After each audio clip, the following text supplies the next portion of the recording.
1, 2, 3.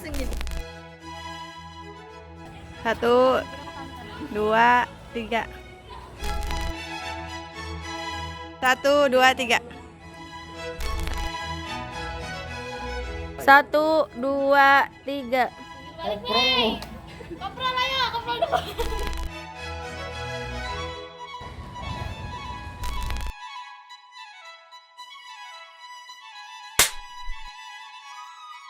Alat yang dibutuhkan pada praktikum ini terlampir pada video.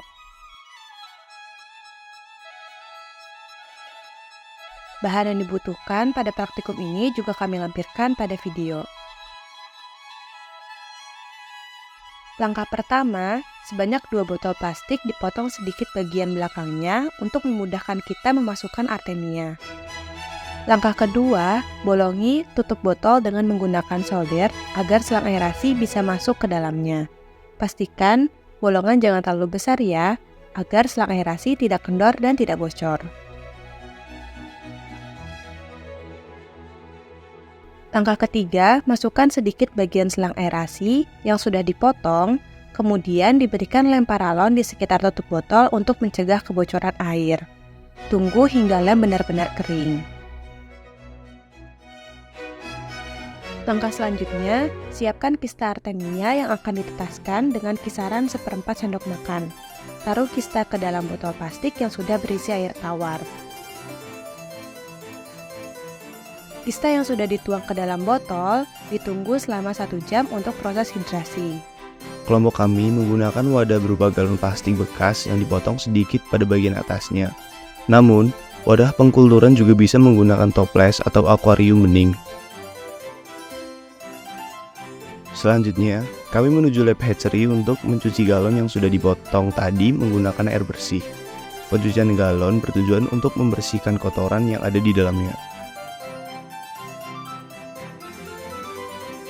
Selanjutnya, ke dalam galon yang sudah berisi tadi, masukkan air laut sebanyak 3 liter untuk media pengkulturan dan pengkayaan artemia. Setelah itu, tuang spirulina menggunakan sendok makan. Spirulina yang sudah dituang ke sendok ditebar secara merata ke wadah galon yang tadi berisi air laut.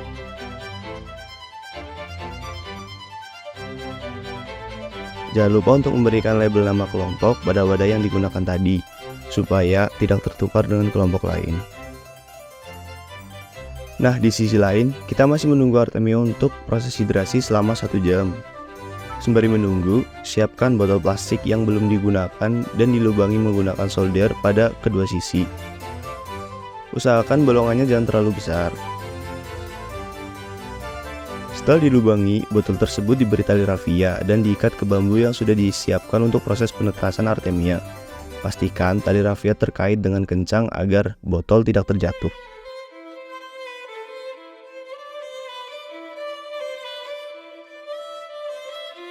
Kemudian siapkan aerator dan selang untuk ketersediaan oksigen pada proses penetasan artemia. Pastikan selang terpasang dengan benar dan udara dari aerator tidak bocor. Setelah 1 jam proses penghidrasian artemia, selanjutnya kista artemia diberikan klorin. Di sini kami menggunakan pemutih. Pemberian klorin atau pemutih bertujuan untuk mempercepat proses penetasan kista artemia, yang biasa dikenal dengan proses dekapsulasi.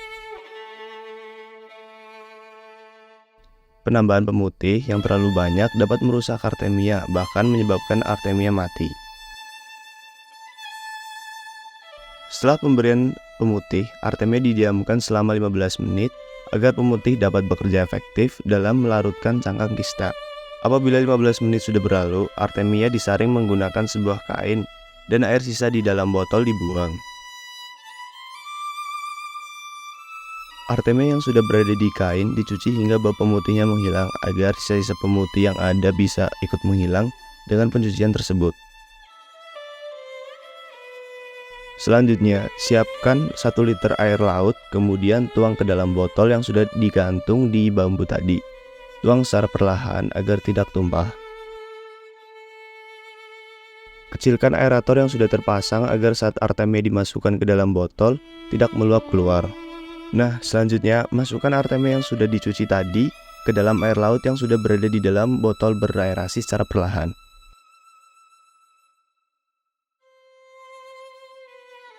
Nah, ditunggu dulu deh selama kurang lebih 24 jam hingga artemia menetas.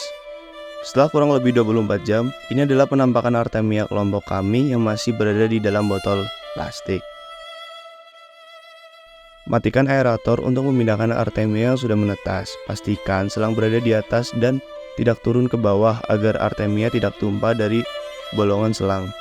Ini adalah penampakan artemia kelompok kami yang sudah menetas. Salah satu cara agar artemia turun ke selang ialah dengan menyentari bagian selang atau bawah botol. Hal tersebut dikarenakan artemia memiliki sifat mengikuti cahaya. Apabila di selang cahayanya lebih terang, mereka akan menuju ke sana, sehingga dapat memudahkan artemia terpisah dari sisa cangkangnya. Setelah ditunggu beberapa saat sampai artemia turun ke selang, selanjutnya ialah menuangkan artemia ke dalam wadah galon yang sudah berisi spirulina. Pastikan jangan sampai sisa cangkang kista ikut ke bawah. Ini adalah artemia kelompok 2B yang sudah menetas menjadi naupli dan dalam proses pengkayaan menggunakan spirulina. Setelah itu, taruh kembali wadah galon spirulina dan artemia, kemudian jangan lupa untuk selalu diberikan aerasi.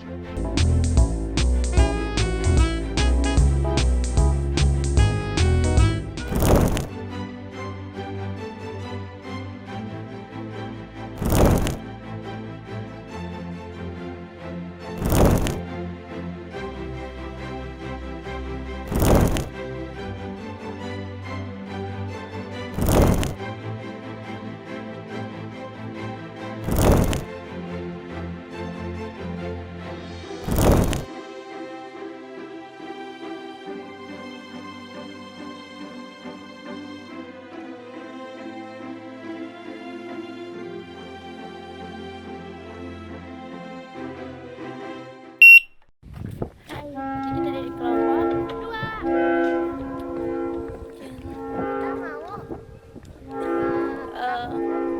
perayaan Artemia. Stay tune.